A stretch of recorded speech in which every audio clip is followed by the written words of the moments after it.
Hello friends, how are you? Welcome to our YouTube channel Dhyan Commerce, the key of success.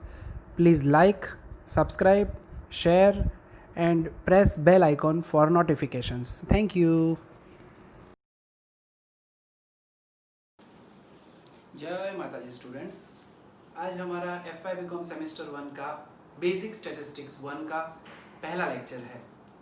आज हम इस lecture के अंदर overall जितने भी हमारे यूनिट्स हैं उनके बारे में थोड़ा थोड़ा ओवरव्यू देखेंगे। चैप्टर्स के अंदर क्या क्या टॉपिक्स आने वाले हैं, क्या आपको उसके अंदर पढ़ने का मौका मिलेगा, उसके बारे में हमेशा हम पहले लेक्चर के अंदर कोई भी सेमेस्टर हो थोड़ा सा ओवरव्यू देते हैं ताकि आपको पता चले कि आप पूरे सेमेस्टर्स में क्या पढ़ने वाले हो। सबसे पहले तो बुक जो है वो आपके पास अवेलेबल होगी ही, जिसके अंदर स्टार्टिंग में गुजरात यूनिवर्सिटी का सिलेबस दिया है। वहाँ पे भी ये डिटेल पूरी अवेलेबल है कि कौन से टॉपिक आपके सिलेबस में है, कितने चैप्टर्स है। डिटेलिंग वाइज अगर बात करें तो टोटल आपकी बुक के अंदर, हमारी बुक के अंदर 5 चैप्टर्स है, जिसके अंदर सबसे पहले अगर हम बात करें तो यूनिट नंबर 1 की। यूनिट नंबर 1 के अंदर 2 चैप्टर्स इंक्लूड किए गए हैं, जिसमें से पहला चैप्टर तो आपको पता ही होगा, लीनियर कोरिलेशन। જે પહેલું ચેપ્ટર છે 12th સ્ટાન્ડર્ડમાં તમારે હતું ગુજરાતી મીડિયમમાં, સુરેખ સહસંબંધ, રાइट। तो वही चैप्टर है। मोड के अंदर थोड़ा सा उसके अंदर addition as first year BCom में है, एफवाई बीकॉम में, तो कुछ तो नया होगा ही। तो मेथड में एक आध दो मेथड ऐड की गई है, बेसिक कॉन्सेप्ट वही है। आपको पता ही होगा कि कोरिलेशन जो है वो होता है बिटवीन टू वेरिएबल्स, બે ચલ રાશિઓ વચ્ચેનો સંબંધ હોય છે જેને આપણે સહસંબંધ કહીએ છીએ, ठीक है। तो वो कोरिलेशन के बारे में डिटेल में स्टडी करना होगा और वो आएगा हमारे चैप्टर नंबर 1 के अंदर। यूनिट नंबर 1 में वैसे 2 चैप्टर्स है, उसके बाद बाकी सभी यूनिट्स के अंदर एक चैप्टर ही है। यानी पहले यूनिट के अंदर 2 पार्ट है, उसमें पहला चैप्टर है वो है टोटली रिलेटेड टू वेरिएबल्स है, चल राशि साथे संकળાયેલું છે। And we know that what is variable. Example wise अगर बात करें तो आपको पता ही होता है वेरिएबल के अंदर ऐसी क्वांटिटीज ली जाती है जिसे आप न्यूमेरिकली मेजर कर सकते हो। एवी चल राशियों बात આપણે કરીએ છીએ જેને સંખ્યાત્મક રીતે માપી શકાય। फॉर एग्जांपल अगर हम कहें तो हाइट है, वेट है, प्राइस ऑफ अ प्रोडक्ट है, राइट, वजन, ऊंचाई, कोई पण वस्तुनो भाव, तो उन सभी के लिए आपको नेचुरली जो है यूनिट्स लिखने पड़ते हैं। न्यूमेरिकली मेजरमेंट होता है, एकमो लखीए છીએ આપણે અને આંકડામાં દર્શાવીએ છીએ એટલે એને ચલ રાશि કહેવાય, इसलिए उसे कहा जाता है वेरिएबल। तो कोई भी दो वेरिएबल्स के बीच में कैसी रिलेशनशिप है तो वो रिलेशनशिप का पूरा स्टडी हमें करना है लीनियर कोरिलेशन में।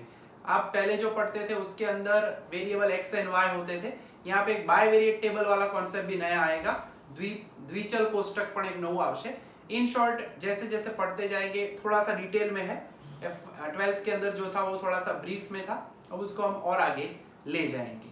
क्वांटिटीज के बारे में अगर बात करें तो दो ही टाइप की क्वांटिटीज होती है, બે જ પ્રકારની રાશિઓ હોય છે, एक હોય છે चलनात्मक राशि और બીજી હોય છે गुणात्मक राशि। इंग्लिश में अगर कहे तो हमारे पास दो टाइप की क्वांटिटीज होती है। 11th स्टैंडर्ड चैप्टर नंबर 1 के अंदर आप पढ़ चुके हो ये पूरा पार्ट, 11वां धोरण में पहला चैप्टर में આવતું હતું। First is qualitative data, second is quantitative data.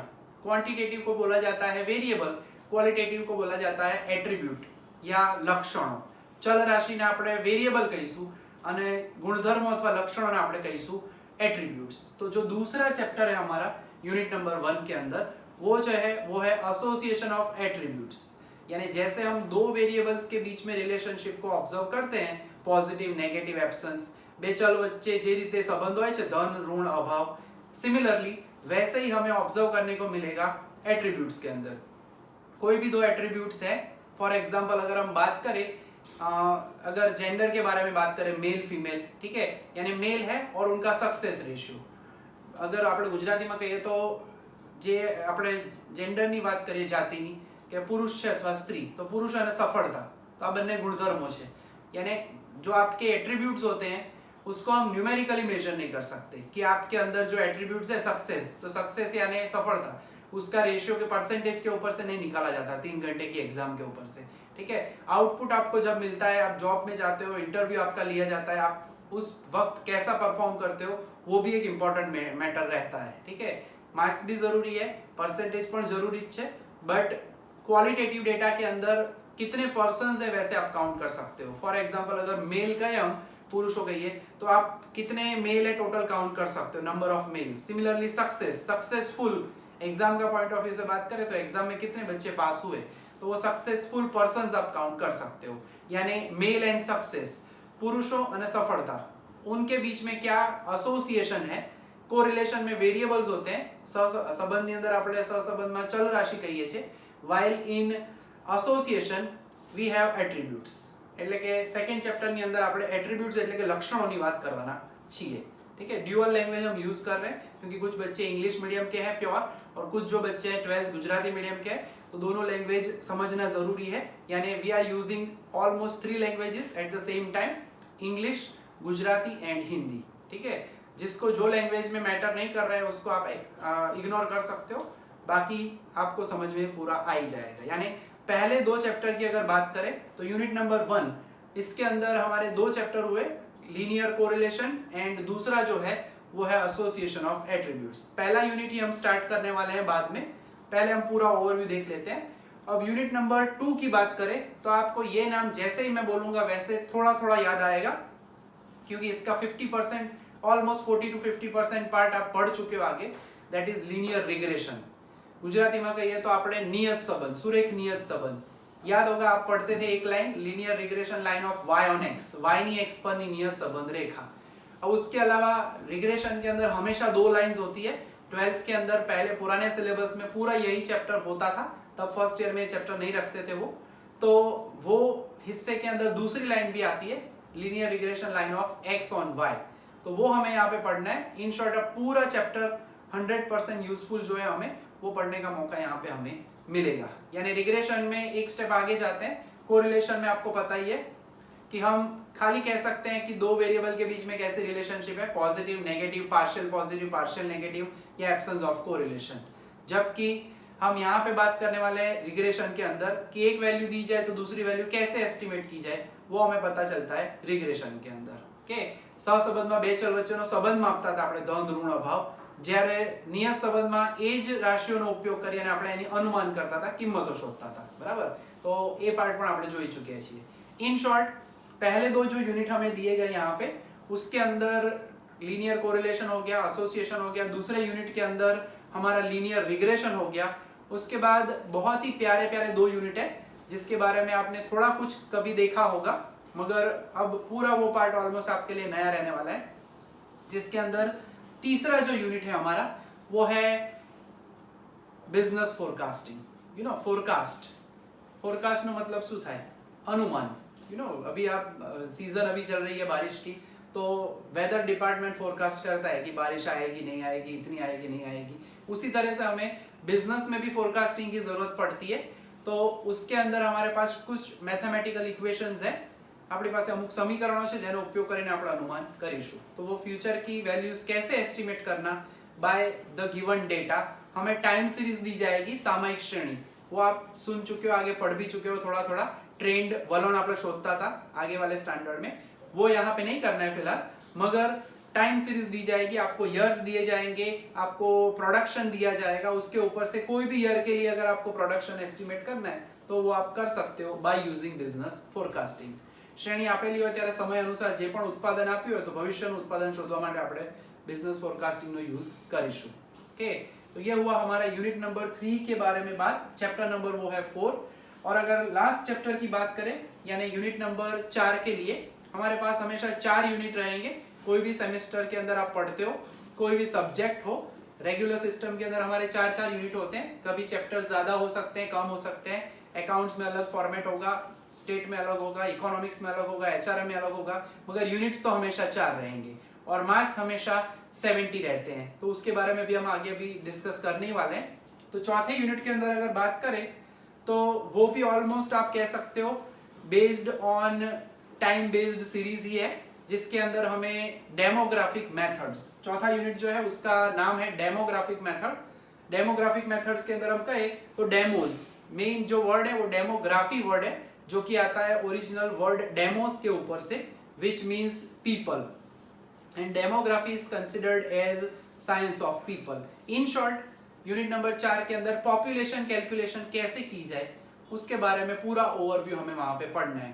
हमें अलग अलग टाइप के डेथ रेट्स, अलग अलग टाइप के birth rates, fertility rates, mortality rates कह सकते हैं हम डेथ रेट की जगह, तो वैसा पूरा हिस्सा हमें पढ़ना है यूनिट नंबर 4 में। ठीक है, तो पॉपुलेशन से रिलेटेड पूरा पार्ट आएगा चौथे यूनिट के अंदर। वस्ती गणतरी સાથે संलग्न જે વાત છે, मृत्यु दर, जन्म दर वगैरह वगैरह આવશે। वैसे आप सभी को इंग्लिश में ही पढ़ना है, तो अब आगे तो ज्यादा गुजराती पार्ट यूज करने की जरूरत नहीं पड़ेगी, मगर जहां जहां रेफरेंस के लिए चाहिए गुजराती मीडियम के बच्चों को मैं श्योरली हेल्प करूंगा। जिसको कहीं पे भी कुछ भी डाउट लगे, without any hesitation you can call on our numbers. हमारे दोनों नंबर्स आपको हमने दिए हुए हैं, आप कभी भी डाउट हो तो सॉल्व कर सकते हो अपना फोन करके। ठीक है, तो ये 4 यूनिट के बारे में बात हुई हमारी। अब जो मेन पार्ट रहता है वो है गुजरात यूनिवर्सिटी की पेपर स्टाइल। ठीक है, वैसे स्टैटिस्टिक्स के अंदर ऑप्शन कभी मिलता ही नहीं है, क्योंकि हमारे पास 5 यूनिट है, ज्यादातर सभी मेथड करनी है और ऑप्शन के बारे में हम सोचने भी नहीं वाले हैं। फिर भी कॉमन पेपर स्टाइल अगर कहे 4 यूनिट है, हर एक के लिए मैं नहीं लिखने वाला, नहीं बताने वाला। हमारे 70 मार्क्स है टोटल। 70 मार्क्स के हिसाब से अगर आप डिवाइडेड बाय 4 करते हो तो थोड़ा सा पॉइंट्स में यानी फ्रैक्शनल में आपको आंसर मिलेगा। मगर यूनिवर्सिटी के अंदर हमारी पैटर्न ऐसी है कि 4 क्वेश्चन है, जिसमें 2 क्वेश्चन कोई भी 17 मार्क्स के होंगे और बाकी के 2 क्वेश्चन है वो 18 मार्क्स के। मिला के आपका टोटल मार्क्स होगा 70। स्टार्टिंग में हम बता ही चुके हैं जब इंट्रोडक्शन लेक्चर था तब कि यूनिवर्सिटी एग्जाम 70 मार्क्स की होती है। इंटरनल एग्जाम कॉलेज में जो भी एग्जाम लिए जाए, असाइनमेंट सबमिट करवाया जाए, उन सभी का मिला के वो 30 मार्क्स में से आपको आउटपुट देंगे। फाइनल एग्जाम जो हमारी होती है वो 70 मार्क्स की होती है। उसमें कोई भी क्वेश्चन अगर बात की जाए तो कोई भी क्वेश्चन के लिए अगर मैं कहूँ तो क्वेश्चन का फॉर्मेट कुछ इस तरह से होगा। पेपर स्टाइल में कहा गया है क्वेश्चन के अंदर ए में 1 और 2 होता है, यानी ऊपर A1 जो है उसके अंदर थियरी हो सकती है, कोई भी यूनिट जो भी हो, हम यहाँ पे बात करें 7 मार्क्स का वो क्वेश्चन हो सकता है। बी के अंदर जो है वो अगेन 7 मार्क्स का एक क्वेश्चन जिसके अंदर एक सम होगा, यानी क्वेश्चन नंबर जो भी है उसमें A1 2 और के अंदर वैसे ही नीचे भी हमें मिलेंगे A1 2, यानी ऊपर 14 मार्क्स और में दूसरे नीचे 14 मार्क्स। फॉर्मेट में अंदर उन्हें सम रखना है 7 मार्क्स का, 7 मार्क्स की थियरी रखनी है। नीचे की साइड में 2 क्वेश्चन है, कभी कभी दोनों सम भी हो सकते हैं depending on the question paper set करने वाले। ठीक है, पेपर सेट करने वाले जो भी है वो डिसाइड करेंगे कि उनको क्या सेट करना है। यहाँ पे बोर्ड की तरह फिक्स पैटर्न नहीं होता कि हाँ ये जगह पे यही होना चाहिए तो वही होगा। Depending on the paper setter, वो चाहेंगे वैसे आपको सेट करके क्वेश्चन रख सकते हैं। ऊपर 1 में थियरी ऊपर भी हो सकती है और में 1 है A1 उसमें भी थियरी हो सकती है। कभी कभी खाली ऊपर थियरी रखे और नीचे दोनों के दोनों सम हो, वैसा भी हो सकता है। ठीक है, यानी इन शॉर्ट हम कहे तो क्वेश्चन नंबर जो कोई भी हो 1 2 3 4 चारों के चारों यूनिट के लिए फॉर्मेट कॉमन है। ए के अंदर जो पहला है उसके अंदर थियरी हो सकती है या एग्जाम्पल, नीचे सेकंड के अंदर एग्जाम्पल होता है 7 मार्क्स यानी 7 7 14, और के अंदर भी नीचे मैं कहूँ तो A1 है उसमें या तो थियरी या एग्जाम्पल 7 मार्क्स, सेकंड के अंदर एग्जाम्पल होगा 7 मार्क्स का, यानी ओवरऑल 14 मार्क्स हुए। अब जो सेकंड क्वेश्चन रहता है हमारा, क्वेश्चन में अगर बात करें तो बी सेक्शन मैंने हम बताया उसमें क्वेश्चन ए आया, क्वेश्चन सपोज 1 है तो 1 में A1 2 और A1 2, तो क्वेश्चन 1 के अंदर अगर बी की बात करें तो उसके अंदर अगर 17 मार्क्स वाला क्वेश्चन है तो 3 ऑब्जेक्टिव हो सकते हैं, यानी 14 + 3 17 मार्क्स। और अगर 18 मार्क्स वाला क्वेश्चन है, कुछ यूनिट के अंदर वो 18 मार्क्स का क्वेश्चन बनाएंगे ताकि टोटल 70 एग्जैक्ट सेट हो जाए।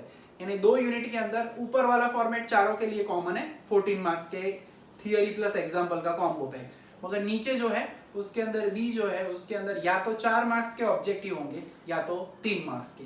ठीक है, तो वो ऑब्जेक्टिव है वो डिपेंड करता है पेपर चैप्टर के ऊपर। कुछ चैप्टर्स के अंदर एमसीक्यूज निकलते हैं तो वो multiple choice question ABCD option वाले देते हैं, कभी 1 लाइनर्स देते हैं, और कभी वैसे क्वेश्चन ना हो तो 4 मार्क्स वालों में वो ऐसा भी करते हैं, right any 2 among 3 questions out of 3 questions. ठीक है, तो कैलकुलेशन वाले भी हो सकते हैं, तो 4 मार्क्स में 2 क्वेश्चन भी हो जाते हैं। ठीक है, तो इन शॉर्ट ये पेपर स्टाइल जो है वो अभी ज्यादा मैटर नहीं करती, पूरा चैप्टर तैयार करना है, सब कुछ रेडी करके जाओ तो पेपर के अंदर जैसे भी पूछना है वो इजीली पूछेंगे, आप आराम से उसका आंसर दे सकते हो।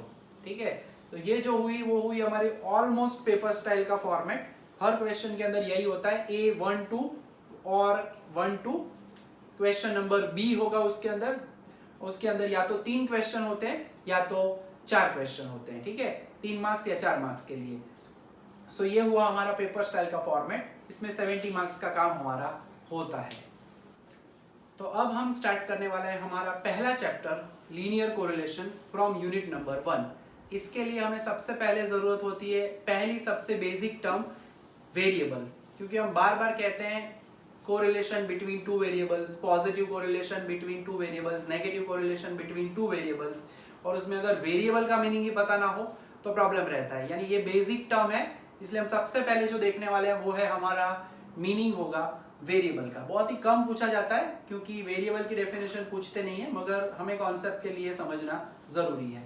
अ quantity which changes term by term and it can be measured numerically is called variable. यानी a quantity which changes term by term, यानी टर्म बाय टर्म चेंज होती रहती है क्वांटिटी, जे राशि एकम एकमे बदलाती હોય, and which can be measured numerically, અને જેનું સંખ્યાત્મક, ન્યુમેરિકલી વર્ડ છે સંખ્યાત્મક, which can be measured એટલે માપન, which can be measured numerically is called as a variable। यानी जिसे हम न्यूमेरिकली इन नंबर्स मेजर कर सकते हैं एंड जो चेंज होती रहती है term by term, person by person. For example अगर हम कहें height of a person, weight of a person, price of a product etcetera.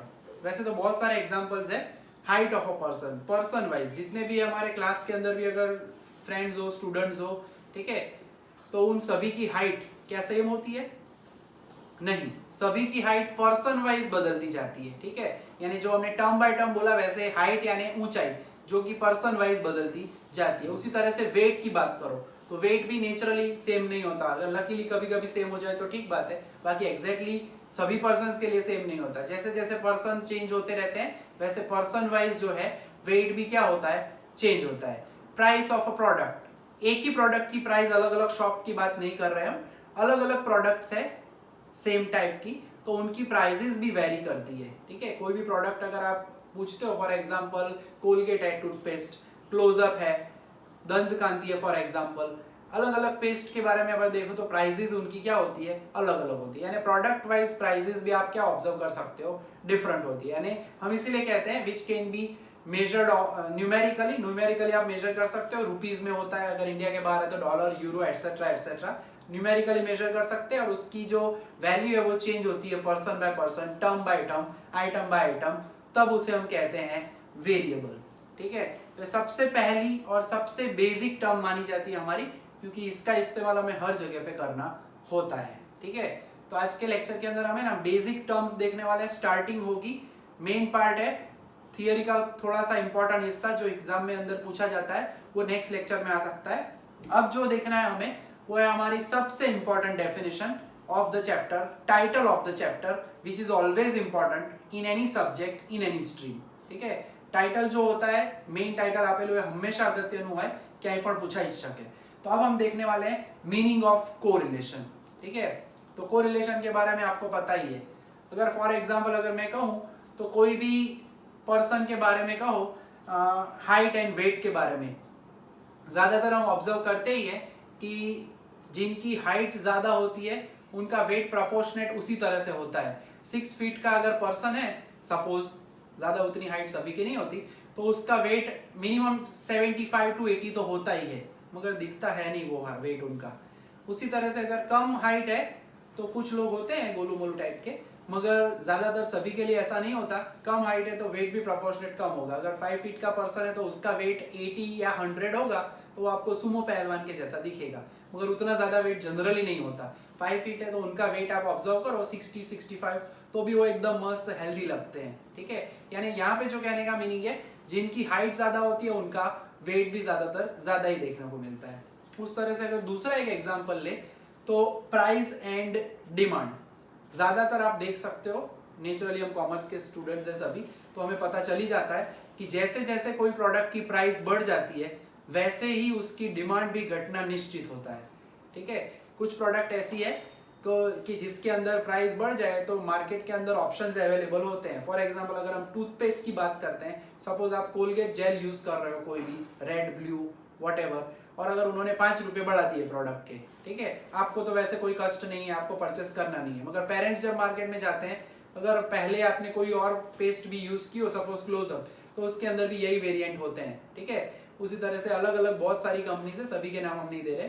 तो अगर कोलगेट वाले 5 रुपये बढ़ा देते हैं फॉर एग्जाम्पल रेड जेल वाली पेस्ट के लिए, तो हम क्लोजअप को एडॉप्ट कर सकते हैं, यानी हम नहीं करते, मगर सपोज कुछ ऐसे फैमिलीज होते हैं जो बैलेंस मेंटेन करना पड़ता है, इकोनॉमिक्स जो सिचुएशन है वो एक एक प्रोडक्ट मिला के करो तो 10 प्रोडक्ट में ऑलमोस्ट पैसे बहुत बढ़ जाते हैं। तो ऐसे जब होते हैं तो वो लोग क्या करते हैं, सपोज 1,00,000 पर्सन है, उसमें से अगर ओनली 100% या 500% भी वो प्रोडक्ट चेंज कर देंगे अपनी, तो 500 तो डिमांड क्या होगी, डाउन हो ही जाती है, ठीक है। यानी प्राइस बढ़ने से डिमांड क्या होती है, कम। उसी तरह से प्राइस घट जाती है, अगर कोलगेट वाले जो हैं कंपनी वाले, उन्होंने 5 रुपये बढ़ाए थे, उनको लगा कि अरे डिमांड में तो बहुत लॉस हो रहा है, तो अगर बढ़ाने वाले 5 रुपये बढ़ाने के बाद अगर वो 7 घटाते हैं, यानी अल्टीमेटली पुरानी प्राइस से 2 रुपये कम हुई, तो वापस जो कस्टमर है जो कोलगेट यूज कर रहा था, नेक्स्ट टाइम जाएगा तो बोलेगा ओ ये तो हमारी प्रोडक्ट है और अब 2 रुपये और कम है, तो नेचुरली वो क्या करेगा, बैक टू कोलगेट आ जाएगा। तो उस सिचुएशन में क्या होगा, तो कॉस्ट जो है घटने की वजह से, प्राइस घटने की वजह से डिमांड सर्टेनली, मार्जिनल बहुत कम होता है मगर डिमांड के ऊपर इफेक्ट तो होती है। हम तो खाली इतना छोटा सा एग्जांपल ले रहे हैं। तो इन शॉर्ट हम कहते हैं 2 वेरिएबल के बारे में रिलेशनशिप समझनी हो हमें, बे चल वच्चेनो संबंध समझो है तो कोरिलेशन यूज होता है, ठीक है। तो इसके अंदर 2 ऑब्जर्वेशन आप देख सकते हो। एक पहला एग्जांपल हमने लिया हाइट एंड वेट, जिसमें हाइट ज्यादा तो वेट भी ज्यादा, हाइट कम तो वेट भी कम। ब्रैकेट में हम एरो करके समझा रहे हैं, ये एरो बहुत ही इंपॉर्टेंट है, हेल्प करेंगे आपको आगे भी। उसी तरह से हमने प्राइस एंड डिमांड में देख सकते हो, प्राइस बढ़ती है तो डिमांड घटती है, उसी तरह से अगर प्राइस घटती है तो डिमांड क्या होती है, बढ़ती है। अब इन दोनों को अगर कंबाइन कहना है तो हम कह सकते हैं कि पहले में जो वेरिएबल में चेंजेस हो रहे हैं, changes in the values of 2 variables are in the same direction. अगर मैं कहूं कि हाइट एंड वेट के बारे में, तो उसमें जो है चेंजेस सेम डायरेक्शन में हो रहे हैं, या तो दोनों बढ़ रहे हैं या तो दोनों घट रहे हैं।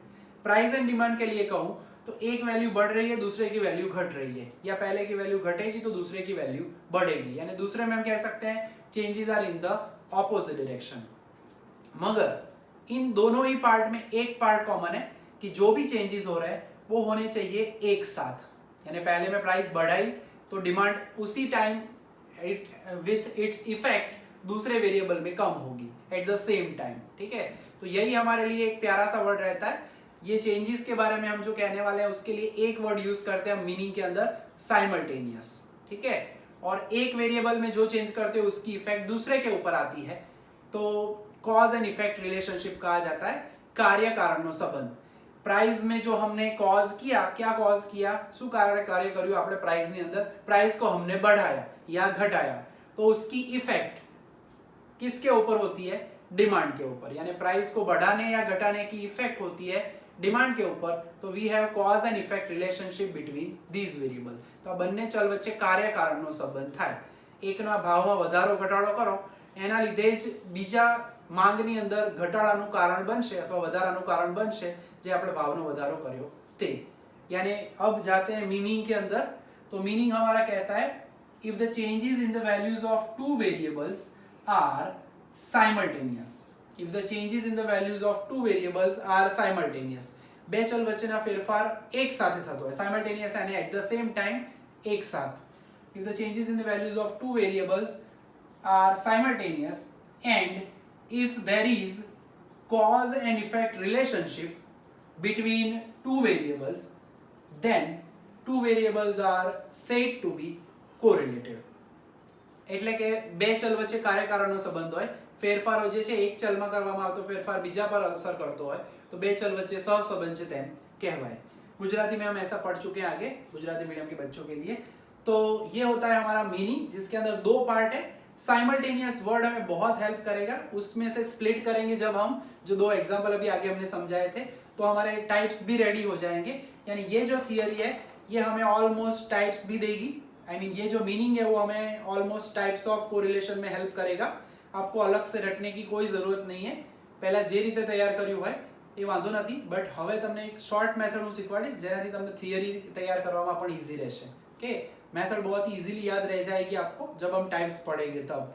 फिर से अगर बात करें तो if the changes in the values of two variables are simultaneous, एक साथ चेंजेस होते हैं अगर दो वेरिएबल्स में, and if we have cause and effect relationship, अगर रफली कहे तो कॉज एंड इफेक्ट रिलेशनशिप हो दो वेरिएबल्स में, then these two variables are said to be correlated, दो वेरिएबल्स के बीच में कोरिलेशन है ऐसा हम कह सकते हैं। एग्जाम्पल के अंदर बहुत सारे एग्जाम्पल है, दो हमने अभी डिस्कस किए ही हैं। फॉर एग्जाम्पल में पहला लिख सकते हैं height and weight of a person कह सकते हो। सिमिलरली सेकेंड कह सकते हैं, सेकेंड में प्राइस एंड डिमांड कह सकते हो। थर्ड अगर कहना है तो डिमांड एंड सप्लाई कह सकते हो, वगैरह वगैरह बहुत सारे एग्जाम्पल्स अवेलेबल है। तो ये हुआ हमारा basic part of linear correlation. आपको यहाँ तक का पूरा पार्ट कॉपी करना है। आगे वाला जो पेपर स्टाइल वाला हिस्सा है वो कंपलसरी नहीं है लिखने का। इंट्रोडक्शन के जो यूनिट्स है वो आप श्योरली लिख सकते हो। पेपर स्टाइल जो है मैं लिखवाता भी नहीं, क्योंकि एग्जाम के अंदर हम पूरा तैयार करके जाएंगे तो जो भी पूछे वो हमें लिखने में कोई प्रॉब्लम होने वाला नहीं है। और ऑप्शन के बारे में तो स्टैटिस्टिक्स में सोचना ही नहीं है। सब कुछ रेडी करो, एग्जाम में पेपर हाथ में मिले तब देखो कि ओके मुझे ये दो में से नीचे वाले दो करने, ऊपर वाले करने, तब आपको एग्जैक्ट ऑप्शन मिलेगा। पहले से डिसाइड करके जाओगे कि ये मैं करूंगा, थियरी मुझे पसंद नहीं है। कुछ लोगों को ये होता है बच्चों को कि नहीं थियरी करनी ही नहीं है, छोड़ दो। मगर खास ध्यान रखना है एक क्वेश्चन तो मिनिमम 7 मार्क्स का होता ही है। और जनरली कभी कभी ऐसा भी करते हैं वो 7 मार्क्स की थियरी वाला पार्ट है उसके साथ 7 मार्क्स का जो सम है बहुत ईजी रखते हैं जानबूझ के। और में दूसरी साइड जो दो सम हो उसमें एक थोड़ा सा कॉम्प्लिकेटेड जिसमें दिमाग का थोड़ा एक्स्ट्रा इस्तेमाल करना हो वैसा भी पार्ट रखते हैं। ठीक है, तो आपको खास ये ध्यान रखना है कि जब भी एग्जाम के अंदर आपको अटेंड करना है कोई भी क्वेश्चन, उसके पहले सब कुछ रेडी करके जाओ। पहले से थियरी छोड़ के जाओगे तो आपका 7 मार्क्स का हर क्वेश्चन में लॉस होगा, यानी 7 4 28 मार्क्स घर पे ही रह जाएंगे। तो थियरी सबसे पहले रेडी करनी है, थोड़ा सा मेंटालिटी चेंज करनी है। 12th 11th में जो भी आपने किया हो, मगर यूनिवर्सिटी के अंदर अच्छा मार्क्स लाना है, अगर आपको अच्छे मार्क्स लाने हैं तो थियरी रेडी करो। एग्जाम्पल तो ऑटोमेटिक हम करने ही वाले हैं। ठीक है, तो हमारे पहले लेक्चर के लिए इतना काम रेडी रहेगा। ये जो दो टर्म्स है आप तैयार करके रेडी करके रखिएगा।